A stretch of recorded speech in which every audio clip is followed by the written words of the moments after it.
आज बात करेंगे तहसीलदार। तहसीलदार कैसे बने। तहसीलदार मतलब कि एक तहसील का सबसे बड़ा ऑफिसर। तहसील मतलब होता है, इंग्लिश में हम लोग सब डिवीज़न बोलते हैं, यानी कि अनुमंडल। अनुमंडल का सबसे बड़ा अधिकारी तहसीलदार। और इसे हम लोग इंग्लिश में, तहसीलदार को हम लोग इंग्लिश में एसडीएम कहते हैं।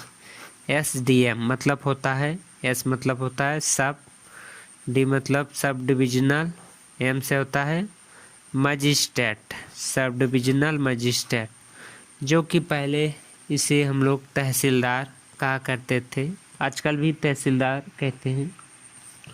और ये एक दंडाधिकारी होता है, अनुमंडल का सबसे बड़ा मजिस्ट्रेट दंडाधिकारी होता है तहसीलदार।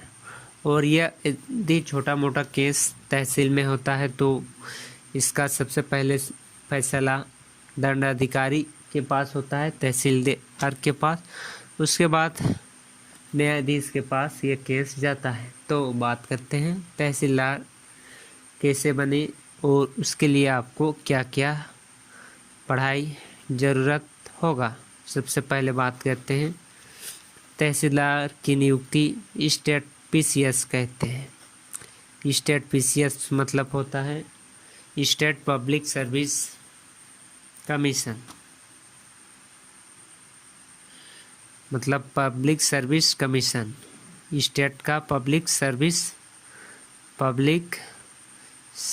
कमीशन। जैसे कि हर स्टेट का अपना अपना पब्लिक सर्विस कमीशन रहता है। जिससे हम लोग बात करते हैं बिहार का, तो BPSC मतलब Bihar public service commission. Bihar public service commission तो मध्य प्रदेश का कहते हैं तो MPPSC होता है। उसी तरह झारखंड का होता है JPSC, मतलब होता है झारखंड पब्लिक सर्विस कमीशन। यानी कि सब राज्य के अलग अलग अपना अपना या पीसीएस एग्ज़ाम लेने का संस्था है, अपना पब्लिक सर्विस वाले एग्ज़ाम का संस्था होते हैं, उसके द्वारा यह नियुक्ति किया जाता है एसडीएम। और एसडीएम और एक प्रक्रिया यूपीएससी द्वारा भी नियुक्त किया जाता है एसडीएम, जो कि आईएएस रैंक का ऑफिसर रहता है। तो आज हम लोग को वो नहीं, आज हम लोग स्टेट गवर्नमेंट द्वारा नियुक्त किया गया एसडीएम के बारे में जानेंगे कि उनके लिए कौन कौन सी मुख्य खूबियाँ होनी चाहिए। पहला बात करते हैं, सबसे पहला होता है एज के बारे में। एज, जो कि कोई भी अफसर बनना है तो आपको 21 ईयर्स का होना चाहिए। ये कंपलसरी है आपके लिए, 21 ईयर्स कंपलसरी है। और एजुकेशन में आपको ग्रेजुएट डिग्री होना चाहिए, यह कंपलसरी है। इससे कम नहीं चलेगा, इससे ज़्यादा कितना हो सकता है वो आप पे निर्भर करता है कि आप कब ये अटेम्प्ट देके निकाल सकते हैं, तो उसके लिए हो सकता है। अब बात करते हैं इसमें यह हो जाएगा इस तरीके से, एजुकेशन भी हो गया।